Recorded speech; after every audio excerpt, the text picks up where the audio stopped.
சுடரே ஆனந்த நிறைவே அருள் வழங்கும் அன்பின் வடிவே உம் திருவிளக்கின் பேரொளியில்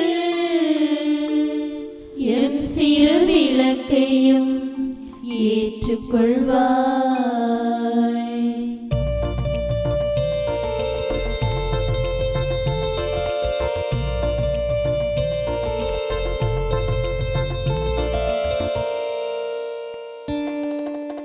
உந்தன சந்நிதி வருகின்றோ அன்பின் நாயகனே தேவா. உந்தன சந்நிதி வருகின்றோ அன்பின் நாயகனே. அன்பிலே நாங்கள் அரசொன்று அமைக்க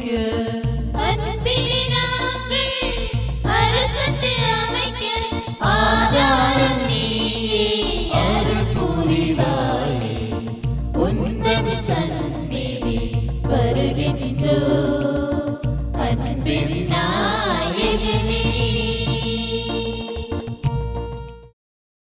தந்தை மகன் தூயாவியார் பெயராலே ஆமென். ஆண்டவர் இயேசு கிறிஸ்துவுக்குள் வாழ்கின்ற மரியா விஷன் நேயர்களே அனைவருக்கும் அன்பான வணக்கங்கள், வாழ்த்துக்கள். கிறிஸ்மஸ் விழாவை நாம் நெருக்கி கொண்டிருக்கிறோம். உலகத்தில் இருக்கின்ற எல்லா மக்களுமே கிறிஸ்மஸ் விழாவை கொண்டாடுகின்ற பொழுது இந்த நாளில் நமக்கு அருமையாக ஒரு செய்தியானது கொடுக்கப்பட்டிருக்கிறது.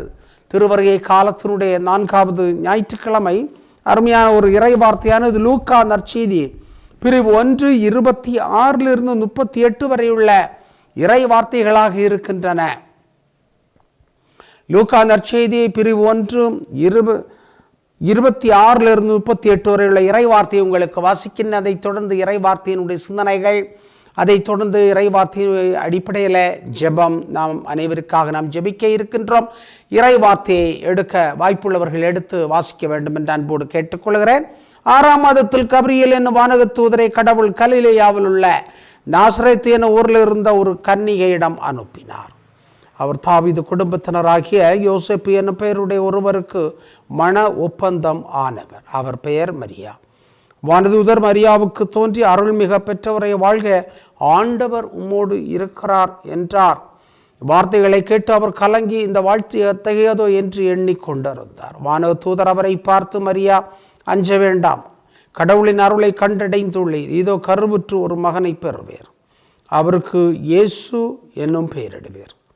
அவர் பெரியவராயிருப்பார், உன்னத கடவுளின் மகன் எனப்படுவார். அவருடைய தந்தை தாவீதின் அரியணையை ஆண்டவராகிய கடவுள் அவருக்கு அளிப்பார். அவர் யாக்கோபின் குடும்பத்தின் மீது என்றென்றும் ஆட்சி செலுத்துவார், அவருடைய ஆட்சிக்கு முடிவே இராது என்றார். அதற்கு மரியா வானதூதரிடம், இது எப்படி நிகழும், நான் கன்னியாயிற்றே என்றார். வானதூதர் அவரிடம், தூய ஆவி உமீது வரும், உன்னத கடவுளின் வல்லமை உம்மேல் நிழலிடும், ஆதலால் உம்மிடம் பிறக்கப் போகும் குழந்தை தூயது, அக்குழந்தை இறைமகன் எனப்படும். உறவினராகிய எலிசபெத்தும் தம் முதிர்ந்த வயதில் ஒரு மகனை கருத்தரித்திருக்கிறார். கருவுற இயலாதவர் என்று சொல்லப்பட்ட அவருக்கு இது 6ஆம் மாதம், ஏனெனில் கடவுளால் இயலாதது ஒன்றுமில்லை என்றார். பின்னர் மரியா, நான் ஆண்டவரின் அடிமை, சொற்படி எனக்கு நிகழட்டும் என்றார். அப்பொழுது வானக தூதர் அவரை விட்டு அகன்றார். கிறிஸ்து வழங்கும் நற்செய்தி. கிறிஸ்துவை உமக்கு புகழ். ஆண்டவர் இயேசு கிறிஸ்துவுக்குள் வாழ்கின்ற அருமையான என் சகோதர சகோதரிகளே, மரியா விஷன் நேயர்களே, அன்பர்களே, நண்பர்களே, பெரியோர்களே, பெற்றோர்களே, அனைவருக்கும் நெஞ்சார்ந்த இனிய நாள் வாழ்த்துக்களை தெரிவித்தோம். இந்த இறைவார்த்தை சிந்தனைக்கு கடந்து செல்லுகின்றோம். ஆண்டவர் இயேசு கிறிஸ்துவுக்குள் பிரியமானவர்களே, தொடக்க நூலிலே ஆண்டவருடைய செயல்பாடுகளை நாம் வாசிக்கின்ற பொழுது தொடக்க நூலினுடைய முதல் வரிகளிலே ஒளி உண்டாகுக என்று ஆண்டவர் சொல்லுகிறார். வார்த்தை சொற்படியே அது நடக்கின்றது. அதைத்தான் இன்று ஒருவேளை மரியா திருப்பி சொல்லுகிறாரோ என்று தெரியவில்லை. இருந்தாலும் அந்த இறைவனுடைய சொற்படி வார்த்தையின்படி ஒளி உண்டாகியது, உலகம் உண்டாகியது. ஆடு மாடுகள் புற்பூண்டுகள் எல்லாவற்றையும் வார்த்தையின் வழியாக உருவாக்குகின்றார் கடவுள். வார்த்தையில் வல்லமை உள்ளவர், வார்த்தையில வல்லமை உள்ளவராக ஆண்டவர் தன்னை வெளிப்படுத்தி இருக்கிறார். ஆண்டவருடைய வல்லமையில் மிகச்சிறந்த ஒன்றாக இருக்கக்கூடியது ஒளி உண்டாகுக, இரவு பகல் உண்டாகுக என்று சொன்ன அந்த வார்த்தைகளாக இருக்கின்றன. புற்பூண்டுகள் எல்லாம் அவருடைய வார்த்தையினுடைய வல்லமையிலே உருவானது என்று சொல்லப்பட்டிருக்கிறது. இன்று நாம் நம்பிக்கொண்டிருக்கின்ற ஏற்றுக்கொண்டிருக்கின்ற அந்த பரிணாம வளர்ச்சி என்று சொல்லக்கூடியதற்கு சற்று மாறாக வார்த்தையினால் கடவுள் வானத்தையும் பூமியையும் படைத்தார் என்று நான் நம்புகின்றோம். அந்த மத நம்பிக்கையினுடைய அடிப்படையில் அறிவியலாளர்கள் இதை ஏற்றுக்கொள்ள மாட்டார்கள். இருந்தாலும் ரெண்டையும் நாம் பார்க்கின்ற பொழுது கடவுள் என்று ஒரு சக்தி இருந்தால், இயற்கை என்று ஒரு சக்தி இருந்தால், அது மனிதனுக்கு மேலாக இருப்பதை நாம் பார்க்கின்றோம். சென்னையில் வெள்ளப்பெருக்கு வந்தது மனிதனுடைய சக்திக்கு பல ஆயிரம் மடங்கு அதிகமாக அந்த வெள்ளத்தினுடைய சக்தி இருந்திருக்கிறது, ஆற்றல் இருந்திருக்கிறது. கட்டுப்படுத்த முடியாதவில்லை, கடங்காத ஒரு வெள்ளப்பெருக்காக மாறியது. நெல்லை, தூத்துக்குடி போன்ற பகுதிகளிலெல்லாம் இன்று ஆறுகள் குளங்கள் எல்லாம் உடைப்பெடுத்து வயல்களெல்லாம் நீர் பெருகி கிடக்கிறதை பார்க்கின்றோம்.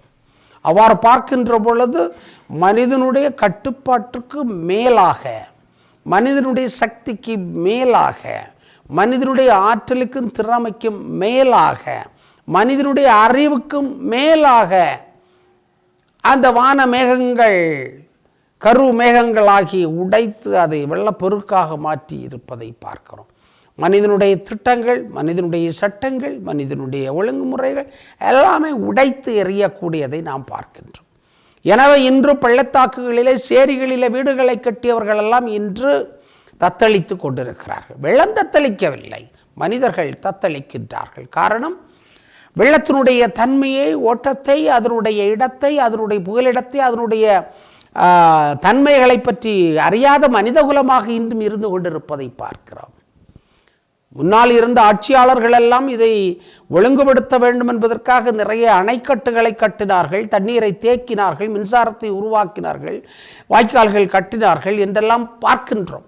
காமராஜர் நிறைய அணைகளை கட்டினார், நிறைய வாய்க்கால்களை உருவாக்கி பாசனத்திற்கு பயன்படுத்தினார் என்றெல்லாம் நாம் பார்க்கின்றோம். ஆனால் இன்றைய ஆட்சியாளர்களுக்கு ஒருவேளை இந்த திட்டம் இருக்கலாம், ஆனால் செயல்படுத்த முடியவில்லை. எனவே பழைய ஏற்பாட்டின் காலத்தில் ஆண்டவர் வார்த்தையினால் எல்லாவற்றையும் உருவாக்கினார் என்று சொல்லுகின்ற பொழுது, ஏன் இன்று ஆண்டவரை கூப்பிட்டு கூக்குரலிட்டு கண்ணீர் வடித்து ஜெபிக்கின்ற மக்களுடைய கூக்குரலை கேட்கவில்லை என்று சொன்னால் அது அவருடைய ஆற்றலுக்கும் சக்திக்கும் குறைபாடு இருக்கிறது என்று அறியலாம். ஆனால் முடியும் என்றால் ஏன் கேட்கவில்லை என்று பார்க்கின்ற பொழுது, மனிதன் இயற்கையோடு ஒத்துழைக்க வேண்டும். மனிதர்கள் இயற்கையோடு ஒத்துழைக்க வேண்டும், இறைவனோடு ஒத்துழைக்க வேண்டும், படைப்புகளோடு ஒத்துழைக்க வேண்டும் என்பதுதான் நியதியாக இருக்கு. நேச்சுரல் லா என்று சொல்லக்கூடியது, அந்த நேச்சுரல் லா என்று சொல்லக்கூடிய இயற்கையினுடைய திட்டத்திற்கு எதிராக செல்லுகின்ற மனிதனை அந்த இயற்கை தண்டிப்பதாக நாம் சொல்லுகின்றோம். இயற்கை தண்டிக்கவில்லை, இயற்கைக்கு எதிராக சொல்லுகின்ற பொழுது நம்மை நாம் தண்டித்துக் கொள்ளுகிறோம் என்பதுதான் இன்றைய சிந்தனையுடைய மைய கருத்தாக இருக்கட்டும். எனவே இன்றைய மைய சிந்தனை சொற்படி எனக்கு ஆகட்டும் என்று அன்னை கன்னிமரியாள் சொன்ன அந்த வார்த்தைகளை நாம் நமதாக்கி கொள்ள முடியும். ஆனால் வித்தியாசமாக, வழக்கமாக இருப்பது போல அல்ல. கடவுளுடைய சித்தப்படி எனக்கு நடக்கட்டும், கடவுளுடைய விருப்பப்படி நடக்கட்டும், எல்லாம் கடவுளுடைய செயல், எல்லாமே அவருடைய செயல், இயேசுனுடைய செயல், கடவுளை மிஞ்சி நாம் எதுவும் செய்ய முடியுமா, அவருடைய விருப்பத்தின்படி ஆகட்டும் என்று சொல்லி ஜெபிக்கின்ற கூட்டம், பக்தர்கள் கூட்டம் இன்றும் இருக்கிறது. பல்வேறு விதமான உபவாசங்களை இருந்து கடவுளை சித்தம் என்ன என்று அறியாமலே செயல்படுகின்ற பக்தர்கள் கூட்டத்தை நாம் பார்க்கின்றோம். நாமும் ஆலயங்களிலே சென்று கடவுளை உம்முடைய சித்தம் என்ன என்று கேட்பதற்கு போல நாம் கேட்கின்றோம், ஜெபிக்கின்றோம். ஆனால் கடவுள் உம்முடைய சொற்படி எனக்கு ஆகட்டும் என்று சொல்லுகின்ற பொழுது, பழைய ஏற்பாட்டில் கடவுள் தன்னுடைய சொல்லை கொடுக்கிறார், ஆற்றலை கொடுக்கிறார், உலகத்தை படைக்கிறார். அவருடைய சிந்தனை, அவருடைய ஆற்றல், அவருடைய சக்தியானது இந்த உலகத்தில் மிளிருகின்றது, தெரிகின்றது. அந்த இயற்கையை நாம் கேட்கின்ற பொழுதுதான் அதிலிருந்து அவருடைய சித்தத்தை அறிய முடியும், அவருடைய சிந்தனையை நாம் அறிய முடியும், அவருடைய செயல்பாட்டை நாம் புரிந்து கொள்ள முடியும். வெள்ளப்பெருக்குகள் இதற்கு முன்னால் வந்ததில்லையா? நோவான் காலத்திலே வெள்ளப்பெருக்கு வந்திருக்கிறது. எத்தனையோ முறை பெரிய பெரிய ஆறுகளெல்லாம் வெள்ளப்பெருக்கில் நகரங்களை அடித்து கொண்டு ஓடி இருக்கின்றன. நம்முடைய பகுதியிலும் வெள்ளப்பெருக்கு வந்திருக்கிறது. நம்முடைய பகுதியிலும் வெள்ளப்பெருக்கு வந்து அப்படி என்று சொன்னால் நாம் ஏன் பாடங்களை கற்றுக்கொள்ளவில்லை? ஒன்று. இரண்டாவதாக, அன்னை கன்னிமரியாள் உம்முடைய சொற்படி எனக்காகட்டும் என்று சொல்லுகின்ற பொழுது அவருடைய மனதிலே எண்ணத்தில் என்ன இருந்திருக்க முடியும் என்று நான் கொஞ்ச நேரம் சிந்தித்து பார்த்தேன். வானக தூதர் வருகிறார், ஒரு குழந்தையை நீங்கள் பெற்றெடுக்க போகிறீர்கள், அவர் பெரிய ஆளாக இருப்பார் அப்படின்னு சொன்ன உடனே அப்படியா, ஆமாம், ஓகே, அல்ல, இது எப்படி நடக்கும்? அது ஏன் என்னிடத்தில் நடக்க வேண்டும்? நான் கன்னியாயிட்டே, எனக்கு திருமணம் ஆகவில்லையே, நான் கணவனோடு வாழவில்லையே அப்படின்னு சொன்னால் எப்படி நடக்க போகிறது? அப்பொழுதுதான் அந்த வானக தூதர் சொன்னதாக சொல்லப்பட்டிருக்கிறார், உம்முடைய அயல்வாசி உம்முடைய சொந்தக்காரி எலிசபெத்து ஒரு மகனை பெற்றெடுக்கிறார், இவைகளெல்லாம் கடவுளுடைய மீட்பின் திட்டமாக இருக்கிறது என்று வெளிப்படையாக சொல்லுகின்ற பொழுதுதான் அந்த அன்னை கன்னிமரியாள், அன்னையாக மாறிய மரியாள், உம்முடைய சொற்படி எனக்காகட்டும் என்று சொல்லுகின்ற பொழுது உம்முடைய ஒரு திட்டம் இருக்குமே, அந்த திட்டத்தினுடைய அடிப்படையில் எனக்கு ஆகட்டும், உம்முடைய ஒரு செயல்பாடு இருக்கிறதே அதனுடைய அடிப்படையில் எனக்கு ஆகட்டும், சமூகத்திலே ஒரு மாற்றம் வர வேண்டுமே அதனுடைய அடிப்படையில் எனக்கு ஆகட்டும், சமுதாயத்திலே மாற்றம் கொண்டு வருவதற்காக ஒரு மனிதன் முயற்சி எடுக்க வேண்டுமே அதனுடைய அடிப்படையில் எனக்கு ஆகட்டும், அந்த மனிதனை நான் பெற்றுக் கொடுக்க வேண்டும் என்று நீர் நினைத்தால் நான் அதற்கு தயாராக இருக்கிறேன் என்று அன்னை கன்னிமரியாள் சொல்கிறார். அன்னை கன்னிமரியாளை போன்று மரியாவை போன்று நிறைய பேர்கள் ஒருவேளை இந்த அழைத்தலை கேட்டிருக்கலாம், ஆனால் பின்பற்றவில்லை. அழைக்கப்பட்டிருக்கலாம், ஆனால் ஆம் என்று சொல்லவில்லை. ஆம் என்று சொன்னவர்கள் தொடர்ச்சியாக இல்லாமல் இருந்திருக்கலாம். ஆனால் கன்னிமரியாள் அவள் என்ன செய்கின்றார்? உம்முடைய சொத்தப்படி எனக்கு ஆகட்டும், தொடக்க முதல் கடைசி வரை அந்த திட்டத்தோடு ஒத்துழைப்பேன் என்று சொல்லுகின்ற ஒத்துழைப்பை கொடுத்தவர், இறைவனின் திட்டத்திற்கு இயற்கையின் திட்டத்திற்கு ஏற்றவாறு ஒத்துழைப்பை கொடுத்தவர். இந்த ஆட்சியாளர்கள் இயற்கைக்கு எதிராக திட்டம் போடுகிறார்கள், காற்றுக்கும் கடலுக்கும் தண்ணீருக்கும் மழைக்கும் எதிராக சிந்திக்கின்றார்கள், இயற்கைக்கு எதிராக, வன விலங்குகளுக்கு எதிராக, புழுப்பூச்சிகளுக்கு எதிராக, செடி கொடிகளுக்கு எதிராக, அடிப்படையில் மனித குலத்திற்கு எதிராக செயல்படுகின்ற மனித குலத்தை நாம் பார்க்கின்றோம். அதுதான் இஸ்ராயல் பாலஸ்தீனத்தினுடைய சண்டையாக இருப்பதை பார்க்கிறோம். நல்ல மனம் படைத்தவர்களுக்கு தான் அமைதி உண்டாக முடியும். அதைத்தான் நற்செய்திகளை நாம் வாசிக்கின்ற பொழுது, நற்செய்தியில் வாசிக்கின்ற ஆண்டவரின் அடிமை, ஆண்டவருடைய உம்முடைய சொற்படி எனக்கு ஆகட்டும் என்றார். சரியா? ஆண்டவருடைய அடிமை. மனிதர்கள் எல்லோருமே இயற்கைக்கு இசைந்து செல்லக்கூடியவர்களாக இருக்க வேண்டும், இணைந்து செல்லக்கூடியவர்கள். இல்லை என்றால் இயற்கை மனிதனை அடிமைப்படுத்தும், மனிதனை அழிவுக்கு இட்டுச் செல்லும் என்று சொல்லக்கூடியதை நாம் பார்க்கிறோம். இன்று பாலஸ்தீனம் இஸ்ராயல் மத்தியில் நிறைய பேர்கள் சண்டை போட்டு உயிர்களை அழித்து கொண்டிருக்கிறார்கள். மரஞ்செடி கொடிகளை அழித்தார்கள், அவை எதிரிடவில்லை, போரிடவில்லை. புழுப்பூச்சிகளை அழித்தார்கள், அவையெல்லாம் நமக்கு எதிராக போராடவில்லை. விலங்குகளை அழித்தார்கள், அவையெல்லாம் நம்மிடத்தில் போராடவில்லை. எத்தனையோ விலங்குகள் இருந்திருக்கின்றன, அவைகளெல்லாம் அழித்தார்கள், அவை நமக்கு எதிராக போராடவில்லை. ஆனால் இன்று மனிதனுக்கு எதிராக செயல்படுகின்ற பொழுது அவன் போராடுகின்றான். மனிதன் இயற்கைக்கு எதிராக செயல்படுகின்ற பொழுது இயற்கையாகவே மனிதனுக்கு எதிரியாக மாறிவிடுகிறது இயற்கை.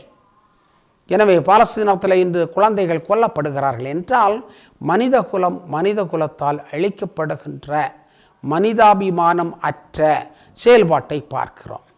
குழந்தைகளை, பச்சிளம் குழந்தைகளை தூக்கி கொண்டு மருத்துவமனைக்கு ஓடுகிறார்கள்.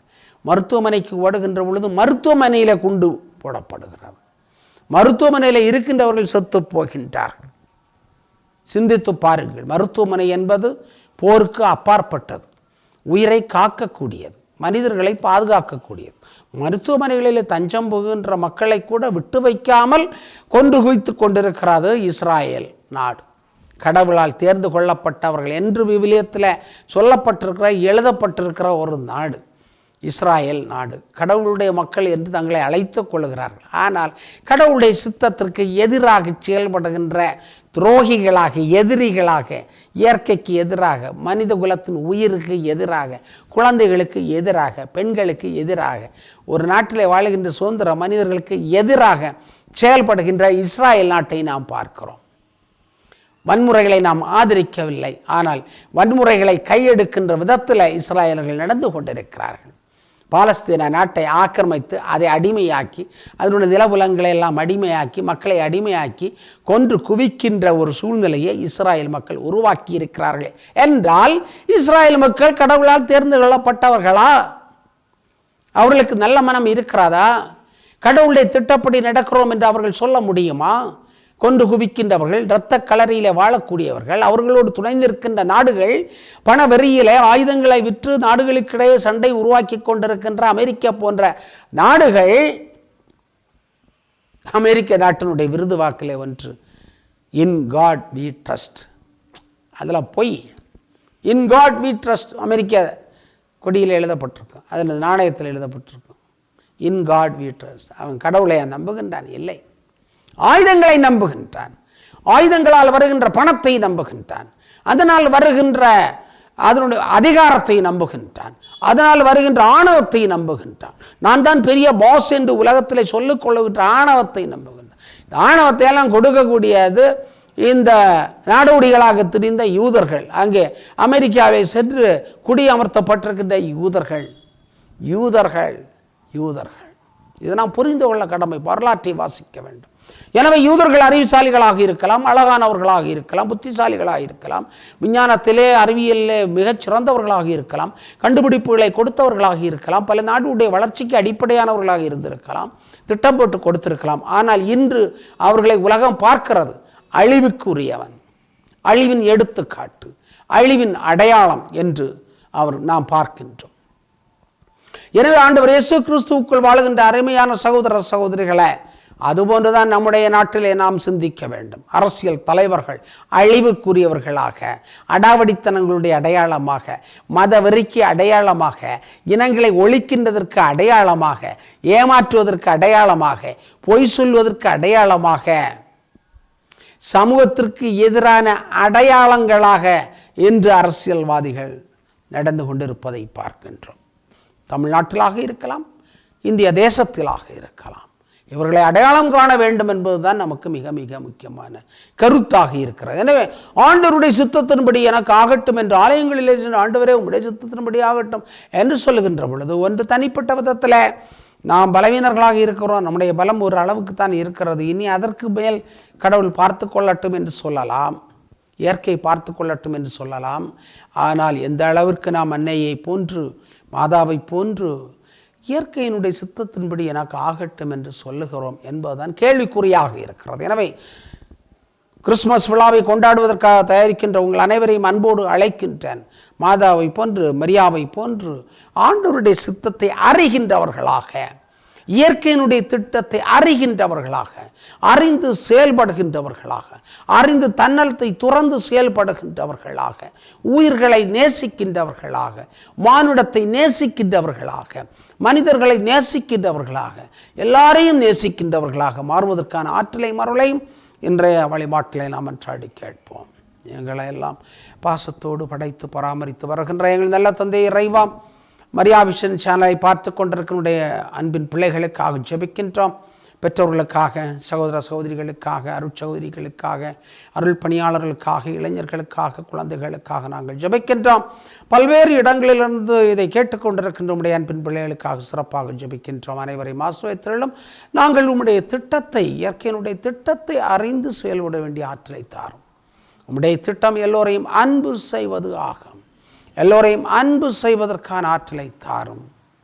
ஜாதி வேதங்கள் கடந்து, மொழி இன வேதங்கள் வேறுபாடுகள் கடந்து அன்பு செய்வதற்கான, பணிவிடை செய்வதற்கான ஆற்றலை தாரும். ஆமென். தந்தை, மகன், தூய ஆவியார் பெயராலே ஆமென்.